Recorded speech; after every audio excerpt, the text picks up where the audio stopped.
옮겨갈 때마다 점점 더 큰 교회로 옮겨졌어요.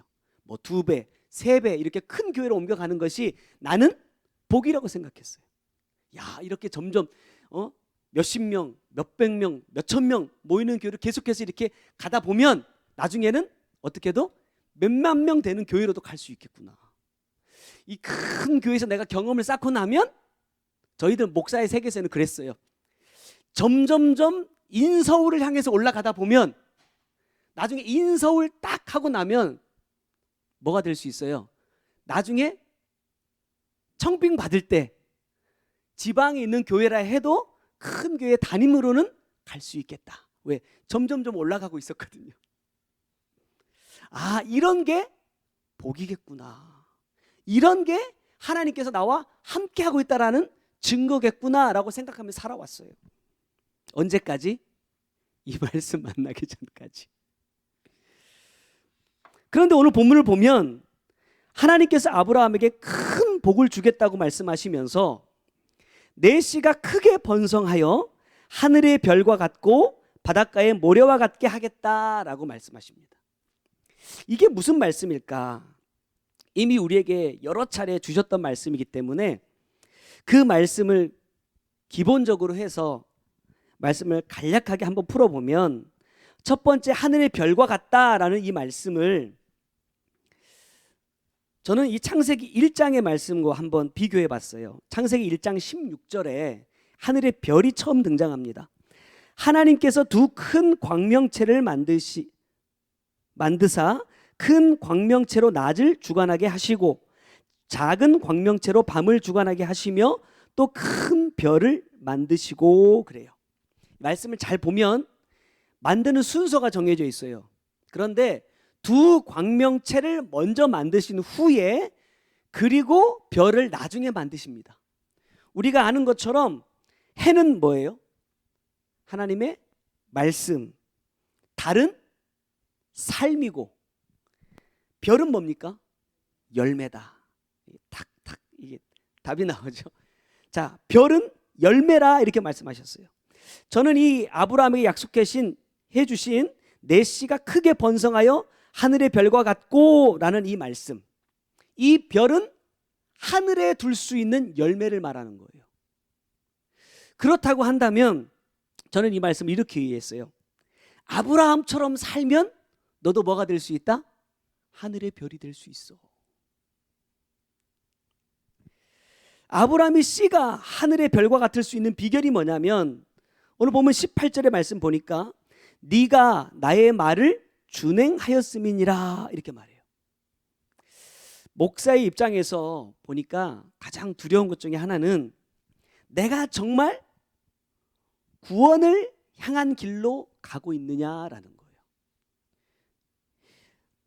17절에 크게 번성하여 라고 말씀하고 있는데 이 번성이 꼭 좋은 것만은 아니더라고요. 지난주 우리 말씀 받았지만 창세기 6장에도 번성합니다. 어디에서 번성하죠? 땅에서 번성해요. 땅에서 번성하다 보니까 어떤 일이 벌어지느냐? 각자가 자기가 좋은 것을 취합니다. 번성했어요. 땅에서 번성한 결과가 뭐예요? 하나님의 영이 떠나버려. 목사가 땅에서 번성하면 어떻게 될까요? 성도들은 땅의 열매가 돼요. 그럼 어떻게 된다? 천국 가기가 매우 어렵다. 목사가 하늘에서 번성하게 되면 성도들도 하늘의 별이 될 가능성이 있다. 그러니까 목사의 입장에서, 하나님께서 영혼을 맡겨주신 목사의 입장에서 성도들이 더 신앙생활 제대로 해서 열심히 해서 복받아야 되는데, 천국 가야 되는데, 이게 아니라 먼저는 누구? 내가 이 땅에서 번성하는 삶을 살아내고 있는지, 아니면 하나님의 나라의 별이 될 수 있는 삶으로 진행하고 있는지. 그래서 이 아브라함을 딱 보면서 이전에는 이게 무슨 복이야 라고 생각했었는데, 야, 내 씨가 하늘의 별 같고 라는 이 말씀이 얼마나 귀한가라는 것을 깨닫게 되는 거예요. 하나님께서 내게 맡겨주신 영혼들이 하늘의 별 같고 라고 말씀해 주신다고 한다면 나는 어디를 향해 가고 있다는 얘기예요? 천국을 향해서. 나 역시도 하늘을 향해서 가고 있다는 증거 아니겠습니까? 그래서 나도 진짜 이 말씀을 내 말씀으로 듣고 싶다라는 생각이 들었어요. 그래서 저는 다른 것보다 오늘 아브라함이 받은 내 씨가 번성하여 하늘의 별이 되는 복을 꼭 받고 싶습니다.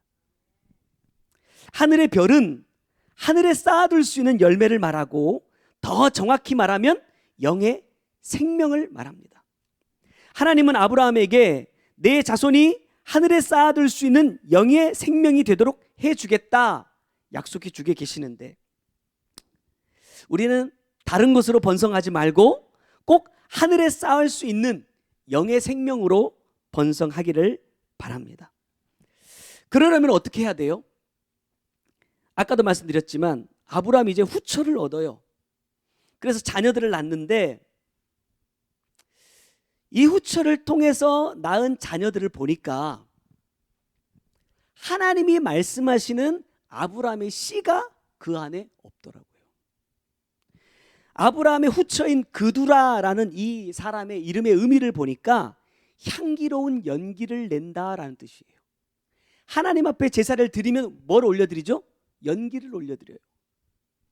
이 뜻만 보니까 향기로운 연기를 낸다라는 뜻을 보니까 정말로 이가 자기의 삶을 통해서 온전하게 하나님께 자기를 올려드리는 삶을 살았던 사람이구나 라고 생각할 수 있는데, 그 이름의 어원을 살펴보니까 어떤 의미를 갖고 있냐면 점령자들을 몰아낸다라는 뜻을 갖고 있어요.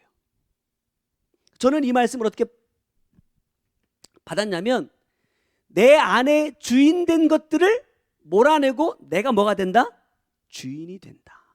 왜냐하면 그가 낳은 아들들의 이름을 쭉 살펴보니까 창세기 25장 2절에서 3절 보면 이름들은 쭉 나오지만 그 이름의 의미들이 이래요. 노래한다, 함정에 빠뜨린다, 다툰다, 싸운다, 버려둔다, 천하게 한다라는 뜻을 갖고 있어요. 이 자녀들의 이름을 쭉 해석해 보니까 이런 의미들을 갖고 있어요. 또 이 자녀들이 낳은 또 자녀들을 보니까 스바, 아수르, 구스 이런 자녀들을 낳아요. 이 이름과 그 쉽게 말하면 손주들이죠. 손주들을 쭉 살펴보니까 훗날 이삭의 자손들과 어떻게 돼요? 원수가 돼요.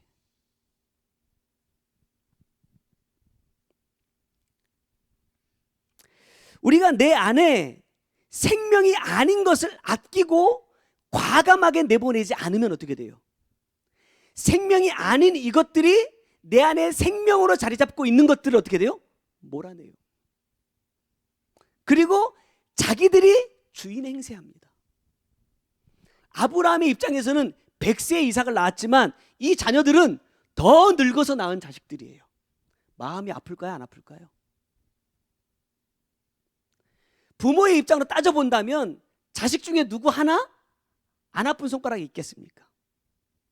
더 나이 늙어 정말 하나님과 나의 관계가 온전히 하나됨으로 인하여서 낳은 자녀들이기 때문에 더 애틋할 수 있어요. 그런데 아브라함은 그 자녀들과의 관계를 육으로 보지 않고 뭘로 봐요? 영으로 본다 이 말입니다. 하나님께서 인정하시는 씨, 하나님께서 말씀하시는 생명이 누구에게 있느냐라는 거예요. 그리고 그 생명을 해칠 수 있는, 해할 수 있는 가능성을 갖고 있는 모든 것을 어떻게 하느냐? 다 제거해내. 다 내보낸다 이 말이에요.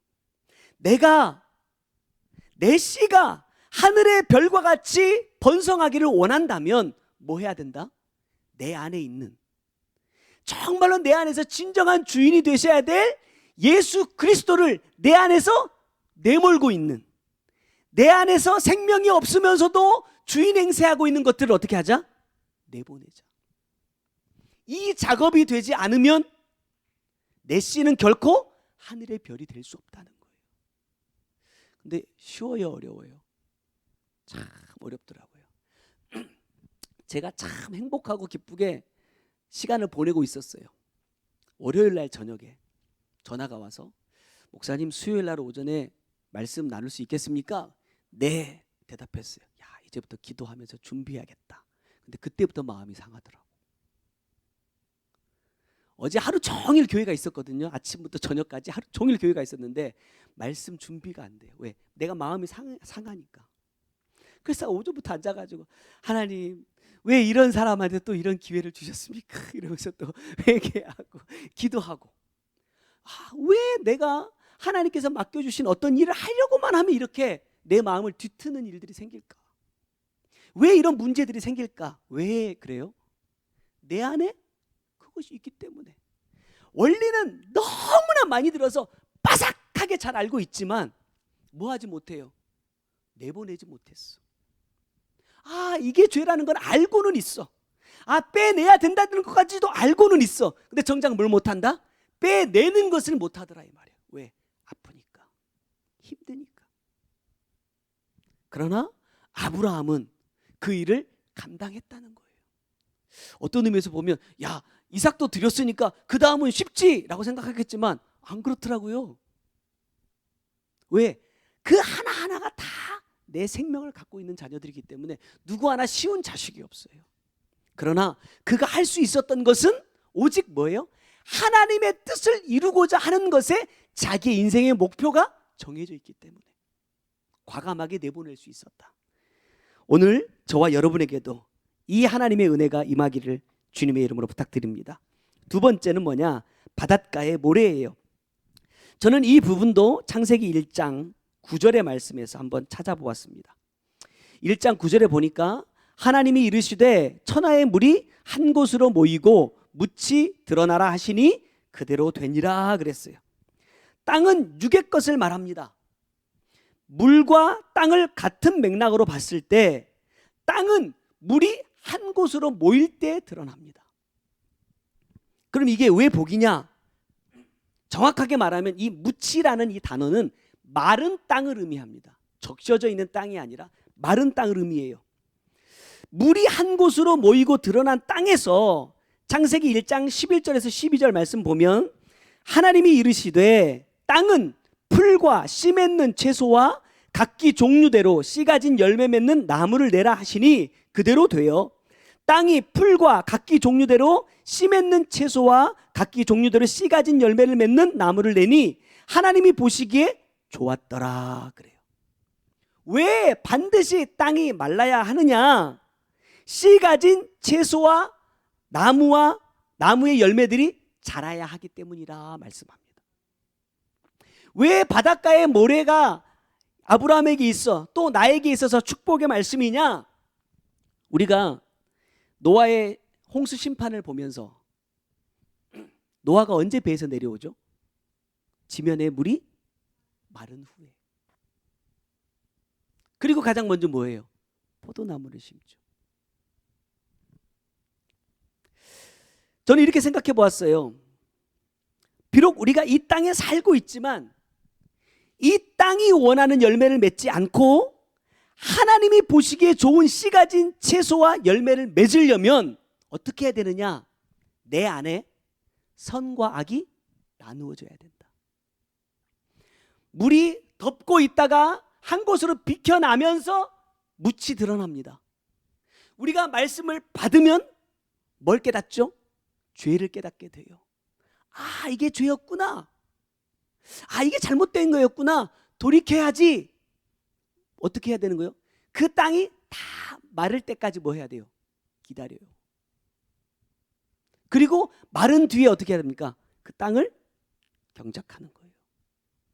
그리고 주님께서 드실 수 있는, 주님께서 보시기에 좋은 채소와 나무 열매를 심어 자라게끔 해야 한다라는 말씀입니다. 노아의 홍수 심판 후에 노아도 포도나무를 심고 포도주에 취해서 장막 안에서 옷을 벌거벗은 채로 있었어요. 우리 예전에 이 말씀 풀어주시기 전까지만 해도 이 아버지가 너무 기뻐서 오랜만에 술 한잔 드시고 빨가벗고 추태를 부린다고 생각했는데 그게 아니었어요.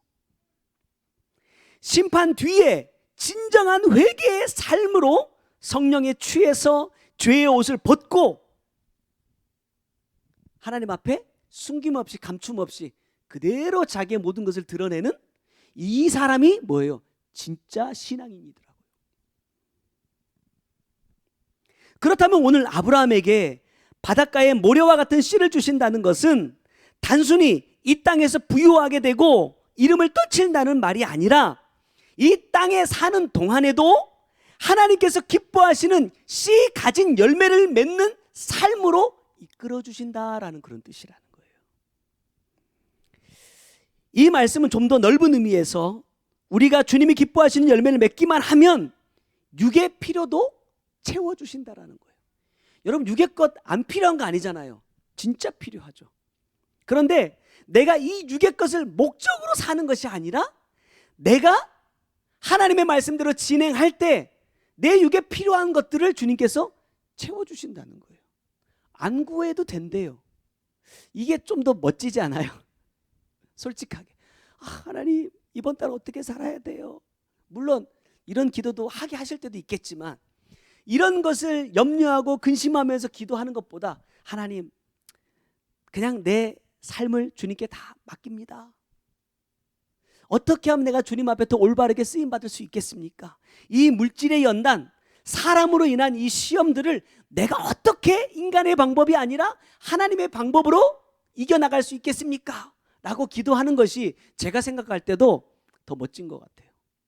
근데 하나님의 입장에서는 어떨까? 창세기 1장 9절의 말씀에서 한 곳으로 모인다라는 이 말의 의미는 뭐냐면 기다린다, 소망한다라는 뜻이에요. 뭘 기다리죠? 우리가 말씀을 받았다면 뭐가 드러나기를 기다려야 돼요? 죄가 드러나기를 기다려야 돼요. 누구처럼? 노아처럼. 홍수가 임해서 심판한 후에 땅이 마르기를 기다린 것처럼 너도 기다려라. 뭐 할 때까지? 내 죄가 드러날 때까지. 여러분, 이런 게 있어요. 말씀을 들었음에도 어떤 날은 내 죄가 찾아지지 않을 때가 있어요. 오늘 말씀 진짜 깊이 풀어주셨네. 그동안 몰랐던 거 새로운 거 알았네. 그냥 이러고 끝나버려. 이게 이런 뜻이었구나. 깨닫고 끝나. 하나님이 우리에게 말씀을 주시는 목적은 깨달으라고 주시는 게 아니라, 더 많은 것을 알라고 주시는 것이 아니라 그 말씀을 통해서 내 죄를 찾아내라고 주시는 거잖아요. 근데 솔직하게 저 보면 어떤 때는 막 말씀이 엄청 막 깊이 막 주시니까 와, 이게 이런 뜻이었구나, 이 단어가 이런 뜻이었구나 하면서 막 정말 놀라워해. 와, 이런 말씀을 어디에서 들을까? 그리고 끝나. 그리고 그냥 집에 가. 내 자신을 못 보더라 이 말이에요. 또 어떤 때는 막 말씀 주시면 두리번거려요. 누구 찾는 거예요? 이 말씀 누가 딱 들어야 되는데, 지금 그 사람 들으라고 이 말씀 주시는 건데 왔나 안 왔나 이거 쳐다보고 있어. 나에게 비추라는 것은 가장 기본적인 것인데도 불구하고 그 기본적인 것이 안 될 때가 있더라고요. 뭐 하는 거예요? 기다리지 못하는 거예요. 분명히 이 말씀을 비춰주시는 것은 내 죄를 드러내 주시기 위함인데, 드러날 때까지 내가 기다리지 않고 내가 먼저 행해버리더라. 주님은 뭘 소망합니까? 죄의 땅을 갈아엎고 그곳에서 씨 가진 채소와 나무의 열매가 자라기를 소망한다. 기대한다.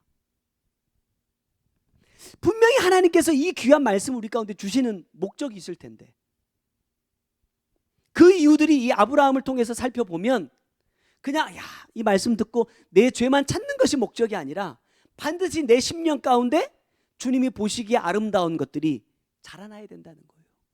근데 이게 하루아침에 뚝딱 자라나는 게 아니라 모든 생명체들은 시간이 걸리더라. 시간이. 그러면 하나님께서 소망을 가지고 내가 좋은 거 심었으니까 좋은 것이 맺어지겠지. 내가 극상품 포도나무를 심었으니까 극상품 포도 열매가 맺어지겠지 라고 소망하면서 기다리신단 말이에요. 근데 우리에게 지금 무엇이 맺혀지고 있느냐 이거예요. 정말로 내 심령이 마른 땅이 될 때까지 내 안에 돌을 골라내고 내 안에 가시를 뽑는 삶으로 진행할 때 내 심령에 창세기 2장 9절 말씀에 여호와 하나님이 그 땅에서 보기에 아름답고 먹기에 좋은 나무가 나게 하시니 동산 가운데는 생명나무와 선악을 알게 하는 나무도 있더라 그래요. 내가 이 삶으로 계속해서 진행해 나아가면 내 안에 말씀도 있고 내 안에 예수 그리스도의 삶도 있어. 그럼 이 둘이 하나가 되어서 반드시 내 안에 뭐가 생겨요? 열매가 생긴다. 주님이 드실 수 있는 씨가 있는 생명이 있는 열매가 반드시 맺혀진다 이 말이에요. 냉정하게 제가 어제 오늘 이 이틀의 제 모습만 지켜봐도 이래요. 야, 내 안에 진짜 생명이 있을까? 아침에 이제 출발하려고 옷을 입으려고 옷장 문을 탁 열었어요. 양복들이 쫙 걸려져 있어. 희한하게 파란색 양복만 6개예요. 파란색 양복만 6개가 쫙 걸려 있어. 어떤 걸 입을까? 아주 미묘하게 이 재질이 조금씩 다르거든요. 이것도 꺼내서 입어보고 거울 보고 이건 아닌 것 같아. 다시 벗어놓고 이것도 꺼내서 입어보고 아닌 것 같고 벗어놓고 이거 몇 번 반복하다가 제가 멍하니 서서 그랬어요. 제 자신에게 누가 보기에 좋은 옷을 고르고 있어? 제가 저한테 물어봤어요. 누구한테 예쁘게 보이려고 누구한테 좋게 보이려고 지금 옷을 고르고 있어? 이렇게 제가 저한테 물어봤어요. 그런데 뭐 사람들이라든지 하나님이라든지 대상이 명확하면 차라리 낫겠는데 아무도 없어. 그냥 아침에 말씀 나누러 가야 되니까 양복 입어야 되니까 그냥 나도 모르게 그냥 자동적으로 와서 옷을 고르고 있더라 이 말이에요. 뭐가 없어요? 목적이 없어. 목표가 없어. 우리가 여기 센터 안에 들어와 가지고 말씀 받고 막 신앙생활을 하면서 처음에는 분명하게 저도 여러분도 분명한 목표가 있었어요. 정말 이렇게 살아야겠다. 정말 이렇게 해야겠다. 엄청난 각오들이 있었어. 다짐들이 있었어. 그런데 이게 1년 지나고 2년 지나고 3년 지나고 하다 보니까 어떻게 돼요? 내 다짐도 내 결심도 어느새 뭐였지? 내가 뭐 하려고 이렇게 기도하고 있지? 내가 뭐 하려고 이렇게 말씀 듣고 있지? 라는 생각이 문득문득 찾아와요. 어떤 날은 저녁에 말씀 듣고 집으로 돌아가는데 하나도 내 머릿속에 말씀이 없어. 내가 이럴 거면 뭐하러 저녁에 왔지? 피곤한데? 차라리 쉴걸. 이런 생각이 들 때가 있더라고요. 이게 무슨 말이에요? 무뎌졌어. 매일매일 이 성령의 검을 갈아서 해야 되는데 안 갈아. 그냥 무디면 무딘 대로, 안 들면 안 되는 대로, 없으면 없는 대로 그냥 대충 살아버려. 어느샌가 제 삶이 그러더라고요. 이거 안 되면 안 하지 뭐. 안 주시면 뜻이 아닌가 보다. 그냥 안 하면 되지. 이렇게 그냥 내 생활에 주어지는 대로 내가 적당하게 타협하면서 그냥 살아버려. 예전에는 내가 기도하면서 주님께 주셨던 마음, 이게 안 되면 왜 안 되는지 답을 주실 때까지 막 매달려 보기도 했었는데, 주님께서 이렇게 가기를 원하시는 삶이 있는데 그 삶으로 안 될 때는 왜 안 되는지 내 자신을 보기 위해서 울어도 보고 소리도 질러보고 했었는데 지금 그것도 없어졌어. 주님께서 알아서 인도해 주시겠지. 뭔가 잘못됐으면 지적해 주시겠지. 가르쳐 주시겠지 하고는 내가 내 안에 문제들이 무엇인지 스스로 그것을 발견하려고 노력하지 않는단 말이에요. 다른 누군가가 해줄 때까지 이제 그냥 그대로 있어. 그래서 점심때 원장님하고 같이 앉아서 밥 먹다 보면 또 뭐 이렇게 탁 얘기해 주시겠지. 가르쳐 주시겠지. 찝어 주시겠지. 또 사역해 주시겠지. 언젠가 이런 생각하면서 내게 이미 주신 이 하나님의 말씀을 통해서 내가 내 자신을 스스로에게 안 비추더라고요. 더 깊이 보기 위해서 애쓰지 않더라고요. 말씀이 중단되었다가 다시 지지난주에 한 주간 동안 이렇게 말씀을 주셨잖아요. 그때 이제 말씀을 받으면서 그런 생각이 들었어요. 처음 말씀을 들었을 때 같은 그런 마음들이 막 다시 회복이 되는 거예요. 그래서 주일날 이제 딱 맞아서 교회 딱 가서 교회 이제 농에 옷이 또 이제 양복에 또 2벌 걸려 있는데 3벌 걸려 있는데 가가지고 진짜 농 문 열어놓고 5분 동안 서 있었어요. 주님, 내가 어떤 옷을 입어야 주님께서 오늘 기뻐하실까요? 그냥 그전에는 집에서 교회 가면서 기도하면서 가면서 그냥 머릿속에서 떠오르는 딱 마음이 확 오는 옷을 그냥 갖다 입었어. 근데 그날은 그렇게 안 하고 싶은 거야. 분명하게 뭔가 주님께서 딱 가르쳐 주기를 원하신 그런 마음이 막 있어요. 그러니까 분명하게 내 마음속에 응답을 주실 때까지 그냥 문 열어놓고 거기 서가지고 계속 기다렸어. 그러면서 제가 제 스스로에게 그랬어요. 야, 예전 처음에 이 말씀 만났을 때 정말 하나님의 뜻이 무엇인지 알고 싶어서 몸부림치던 그 모습이 조금씩 회복되는 것 같다. 그래서 엄청 좋았거든요. 근데 그걸로 끝. 그러고 나니까 또 끝이야. 또 상황이 바뀌니까, 환경이 바뀌니까 어느샌가 또 내가 적당하게 타협하면서 그렇게 살아가고 있더라고요. 바닷가의 모래와 같이 번성하는 복은 육을 가지고 이 땅에 살아감에도 불구하고 하나님께서 보기에 먹기에 좋은 나무와 열매가 나게 자라나는, 열매가 맺어지게 하시는 복이라는 거예요. 여러분, 이 복 누리고 계세요? 이것이 하나님께서 아브라함에게 약속하신 큰 복이라고 말씀하고 있습니다. 이 복 다 받으시기 바랍니다.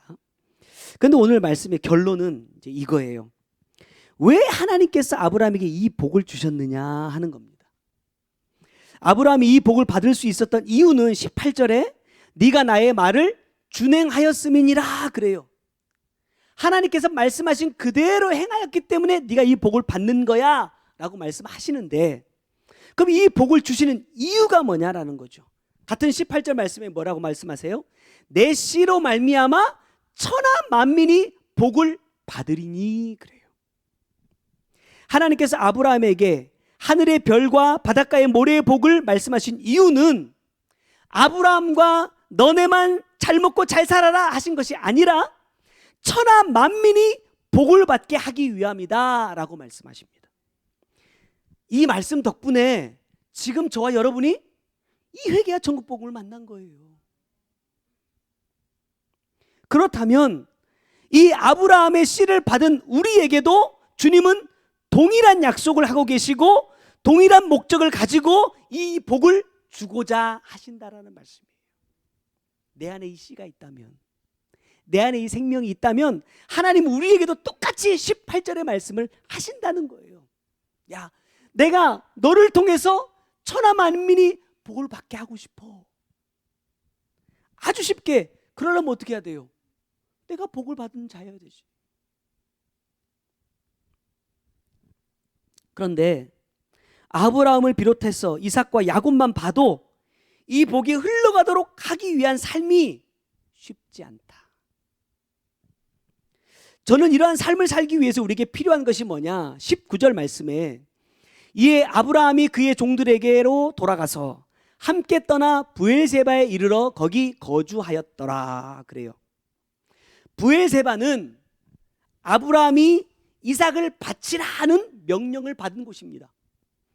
우리가 많이 들었던 21장 33절의 말씀 보면 아브라함은 브엘세바에 에셀나무를 심고 거기서 영원하신 여호와의 이름을 불렀으며 말씀합니다. 이 말씀은 우리가 잘 아는 것처럼 이런 의미죠. 예수 그리스도와 삶으로 연합하겠다고 맹세한다. 나는 이제 무슨 일이 있어도 예수와 하나 되겠다라고 맹세한다라는 뜻이에요. 왜 주님은 이 축복의 말씀을 하신 후에 아브라함으로 말미암아 브엘세바로 돌아가게 하셨을까? 저에게 주시는 마음은 이래요. 제가 이사를 딱 하고 원장님께 이랬어요. 원장님 이사했으니까 이사 예배 드려주셔야죠. 그랬더니 무슨 그런 예배 드리냐고 이러면서 저한테 한마디 딱 남기셨어요. 목사님, 이사 간 그 집이 에덴의 동산이 되게 하세요. 그래서 저는 저희 집이 에덴의 동산인 줄 알았어요. 그래서 나는 이제 에덴의 동산에 들어가서 사는구나 라고 엄청 행복했어요. 근데 아니더라고. 그래서 집에 와이파이 이름도 에덴의 동산이라고 썼어요. 근데 안 되더라고. 왜냐하면 저는 하나님께서 종을 통해서 주신 이 말씀을 대충 들었어요. 뭐라고 말씀하셨냐면 에덴의 동산에 가서 살라고 말씀하신 것이 아니라 뭐예요? 에덴의 동산이 되도록 하라 하는 거예요. 그럼 제가 어떻게 해야 돼요?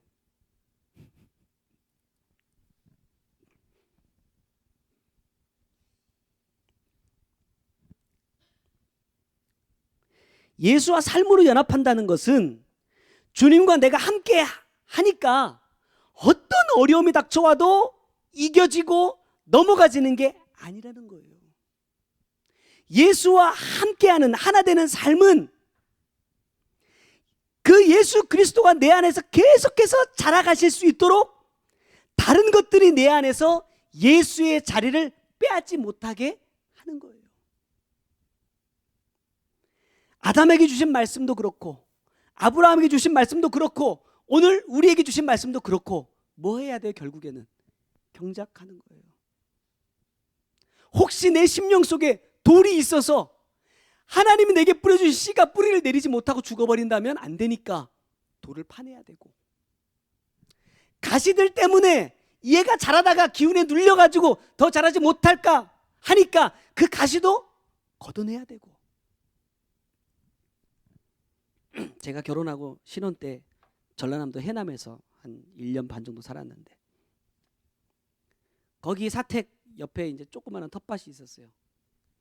거기다가 좀 뭐 좀 심어 보려고 호미 가져가 가지고 땅을 이제 막 파면 봉건이 있어 가지고 또 이렇게 고랑도 만들고 이렇게 또 흙도 이렇게 쌓고 이렇게 하는데 쑥이 거기 있더라고요. 그래서 이걸 뽑아야겠다 생각하고 호미를 이렇게 주변에 흙 해가지고 뚝 뺐는데 안 빠져. 그래서 막 온 힘을 다해서 하니까 막 뚝뚝 끊어지기만 하지 뿌리는 안 나오더라고. 그래서 요 뿌리를 한번 뽑아봐야겠다 하고 호맹이로 팠는데 호맹이로 파갖고 될 게 아니더라고요. 내 안에 죄가 이미 내 심령 가운데 자리 잡고 있어요. 주님께서 나에게 주신 명령은 뭐냐면 그 에덴의 동산에 네가 생명인자로 살 수 있도록 방해가 되는 모든 것을 어떻게 해야 돼요? 다스릴 수 있어야 된다는 거예요. 다스리기 위해서는 네가 매일 그 땅을 경작하고 지키는 삶을 살아야 된다. 근데 나는 가기만 하면 하나님께서 주신 거니까 나한테 오기만 하면 그냥 복인 줄 알았어. 그냥 은혜인 줄 알았어. 그냥 다 될 줄 알았어. 예전에 그런 게 있었어요. 원장님께서 옷을 주셨어요. 이 옷만 입으면 그냥 다 되는 줄 알았어. 그냥 그 능력이 막 임하는 줄 알았어. 누구처럼? 엘리사처럼 두루마기라도 놓고 가니까 딱 입고 나니까 능력이 2배 딱 임해가지고, 그래서 옷을 입을 때마다 막 뭔가 느껴지는 것 같아. 뭔가 굉장히 좋은 것 같아. 어느 날 주일날 갔는데 저희 아까도 말씀드렸지만 교회 목양실에 원장님 주신 양복 2벌, 그다음에 제가 샀던 양복이 1벌이 있어요.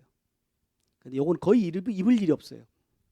항상 이 2개 그냥 번갈아 가면서 맨날 입는데 어느 주에는 딱 갔어. 그래서 기도하면서 옷을 입으려고 하는데 자꾸 이걸 입으라는 거예요. 색깔도 아주 그냥 짙은 회색이야. 별로 좋지 않은 색이죠.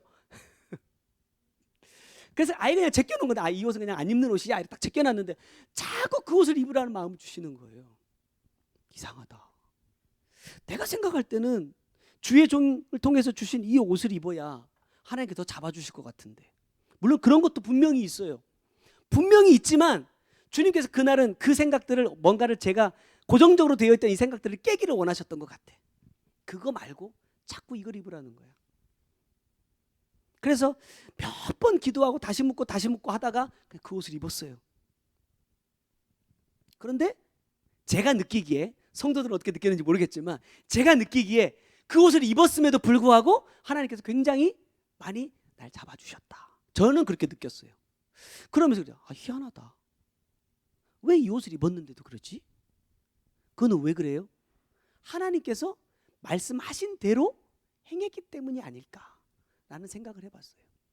우리가 회개의 천국 복음을 받고 나서 이제 어떤 말씀을 주셔도 사실 그 말씀의 단어의 깊은 의미들을 우리가 다 헤아릴 수는 없지만 어떤 말씀인지는 이제 감이 와.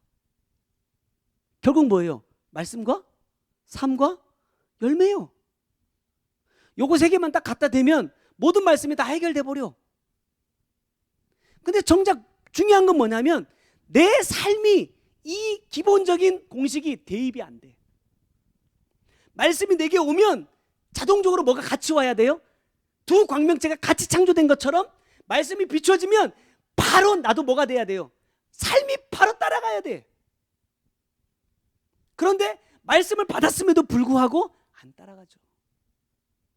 아까도 말씀드렸던 것처럼 말씀이 내게 막 비춰지면 내 죄가 드러나면서 말씀을 받는 중에도 끊임없이 회개하면서 내 죄가 더 드러날 수 있는 말씀으로 주님 계속 진행해 주세요. 이렇게 내가 막 사모하면서 기도하면서 말씀을 계속 받아야 되는데 아니야.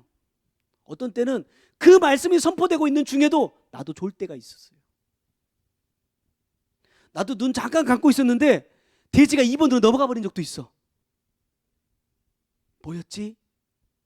그런데 하나도 마음에 애타질 않아. 왜 애가 안 타냐면 나중에 전사님이 보내줄 텐데 뭐 녹음한 거 그거 들으면 되지. 그거 찾으면 되지. 안 그랬다니까요. 진짜 한 말씀 놓칠까봐 허벅지를 꼬집으면서 말씀도 들었고 이렇게 하면서도 말씀 들었다니까. 화장실도 참았어요.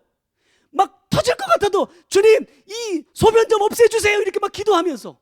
왜? 놓칠까봐. 근데 지금은 빨리 끝나면 화장실부터 가야지 이러고 앉아있고 뭐 하다가 딴 생각하다가 졸다가 말씀 놓쳐도 나중에 보내주면 듣게 되면 듣고 아니면 또 그냥 지나가는 말씀인가 보지 이렇게 생각해버려요. 하나님의 말씀은 점점 더 깊어지고 있는데 그 말씀을 대하는 내 태도는 점점 더 산만해지고 있어. 집중이 안 돼. 왜 그럴까? 하나님은 계속해서 더 깊이 나를 파주시는데 여러분 그럴 때 있잖아요. 우리가 나무나 심고 할 때도 보니까 겉에 살살 팔 때는 흙이 안 나와, 돌이 안 나왔어. 근데 큰 나무를 심으려고 많이 삽으로 막 파다 보니까 큰 돌이 나와. 그럼 어떻게 하고 싶어요? 야, 내가 어떻게든 이 돌을 꺼내리라 하는 게 아니라 살짝 옆으로 와. 돌이 여기 있다면 원래 여기를 파야 되는데 줄 맞추려면 여기를 파야 되는데 너무 큰 돌이야. 아무리 찍어도 안 나와. 그러면 살짝 옆으로 와서 옆에를 파. 요로가 똑같더라고요. 말씀이 내 안에 비춰지면 나도 역시 더 깊이 들어가야 되는데 그게 싫으니까 옆에를 파. 그러니까 계속 판다는 것이 뭐예요? 겉에만 깔짝깔짝하고 있어. 말씀은 내 심령을 더 깊이 비춰주기를 원하시는데 나는 나에게 더 깊이 비추지 않고 내 것만 자꾸 핥고 있어. 그러니까 어떤 생각이 드냐면 이 문제는 나한테서 뭐 했다? 해결됐네. 나는 이 문제 회개했어. 해결됐어. 나는 이 문제 이제 안 매여 라고 자만하게 되더라는 거예요. 주님은 오늘 저에게 그런 마음을 주세요. 안 되면 될 때까지 다시 도전해. 제가 그랬잖아요. 어제 마음이 상해가지고 말씀을 준비하러 왔는데 말씀 준비가 도저히 안 돼. 안 했으면 좋겠어. 설교를 안 갔으면 좋겠어. 그래서 막 오만쿵이나 점심 때까지만 해보고 안 되면 전화 드려야겠다. 막 고민하고 오전에 이제 밥 먹으러 오라고 이제 전화가 왔어요. 밥 먹고 났는데 또 집에 있기 싫었어. 바로 또 교회 나왔어. 그래서 완전 끙끙거리다가 안 됐는데 저녁 먹기 직 1시간 전쯤부터 이제 말씀 조금 이렇게 딱 본문을 주셔가지고 이제 말씀을 막 보고 있는데 또 밥 먹으러 가야 되네. 또 밥 먹고 와가지고 또 저녁에 또 나와서 또 말씀을 준비해요. 그러면서 제가 그런 생각이 들었어요. 주님, 나 같은 사람이 말씀을 가서 전해야 될 이유가 있습니까? 그때 주님께서 이 말씀을 하시는 거예요. 야, 안 되면 될 때까지 해. 어제 맹세했지만, 다짐했지만 넘어졌어도 포기하지 말고 또 다시 뭐해? 다짐해, 결단해, 맹세해. 누구처럼요? 아브라함처럼. 다시 네 마음을 다시 잡아. 왜? 하나님이 기다려 주시니까. 하나님이 기회를 주시니까. 하나님이 너에게 기회를 주시는 한 절대 포기하지 말고 다시 시작하더라도 다시 해. 그 마음을 주셔가지고 제가 마음이 엄청 편안해졌어요. 소망이 생겼어. 야, 나 이런 사람인데, 나 이거밖에 안 되는데, 그래도 야, 너 그러니까 하지 마. 아니, 너 같은 거 안 쓰고 싶어. 이렇게 말씀하신 게 아니라, 양 목사 다시 해봐. 다시 기도해. 다시 준비해. 될 때까지 해. 그러니까 어제 몇 시까지 했을까? 12시? 예. 어제 아침 8시에 나갔다가 저녁 12시에 들어왔어요. 될 때까지 하는 거예요. 안 되니까. 그리고 결국 하나님께서 어쨌든 나에게 주신 말씀 가지고 설 수 있게 됐습니다. 아, 이게 은혜구나. 이게 복이구나. 이런 사람을 통해서도 하나님 뭐 하기를 원하신다? 복이 흘러가기를 원하신다. 왜? 나를 통해서 복을 받아야 될 천하 만민이 있기 때문에. 그 사람이 수없이 많은 수만 명, 수십만 명의 사람이 아니라 한 영혼일지라도 천하보다 귀하기 때문에 하나님의 그 흘러가는 통로를 막고 싶지 않은 거예요. 언제까지? 내 생명이 주어지는 한. 너를 통해서 몇 명에게 이 복이 흘러갈지는 모르겠지만 내가 너에게 기회를 주니까 너 스스로는 절대 이 통로를 막지 마. 네가 부족해도, 네가 모자라도 네 복이 흘러가는 게 아니라 누구의 복이 흘러가요? 아버지의 복이 그저 나를 통해서 흘러가는 것뿐이니까 내가 이만큼 했네 저만큼 했네 이런 거 나타낼 게 아니라 그저 주님의 복이 변질되지 않고 그저 흘러갈 수만 있도록 하라. 이런 마음 저에게 주시는 거예요. 그러면서 주셨던 말씀 갈라디아서 6장 9절입니다. 우리가 선을 행하되 낙심하지 말지니 포기하지 아니하면 때가 이름에 거두리라. 아멘. 말씀 붙잡고 지금 당장은 내가 아브라함이 아닐지라도 내 안에 불어넣어 주신 아브라함의 씨가 하나님의 약속의 말씀과 하나 되면 뭐가 돼요? 열매가 된다. 그날까지 우리는 뭐 하지 않으면 돼요? 포기하지 않으면 돼. 낙심하지만 않으면 돼. 왜? 하나님은 또 기회를 주시니까. 내가 떠나지만 않으면 내가 에셀 나무를 심은 그곳으로 다시 돌아와서 안 됐지만 또 다시 결심하고, 이게 어떤 의미로 보면 우리가 습관적으로 또 이렇게 하다 보면 또 이게 책망이 될 수도 있겠지만 오늘 저에게 주시는 마음은 그래요. 어쨌든 내가 너에게 기회를 주는 동안에 너는 포기하지 마. 너는 낙심하지 마. 그래서 제가 이 말씀 가운데 소망을 갖고 말씀을 나누기 위해서 섰습니다. 여러분에게도 이 복이 임할 수 있기를 바랍니다. 여러분, 아브라함에게 주신 큰 복 뭐예요? 결국에는 나를 통해서 하나님의 뜻을 이루고 싶다라는 거예요. 다른 거 아니더라고요. 하나님이 원하시는 게 큰 교회를 세우시는 거면 그 일들도 할 수 있겠죠. 큰 교회라고 나쁜 건 아니잖아요. 교회가 크기 때문에 나쁜 건 아니잖아요. 성도가 많이 모이는 게 나쁜 건 아니잖아요.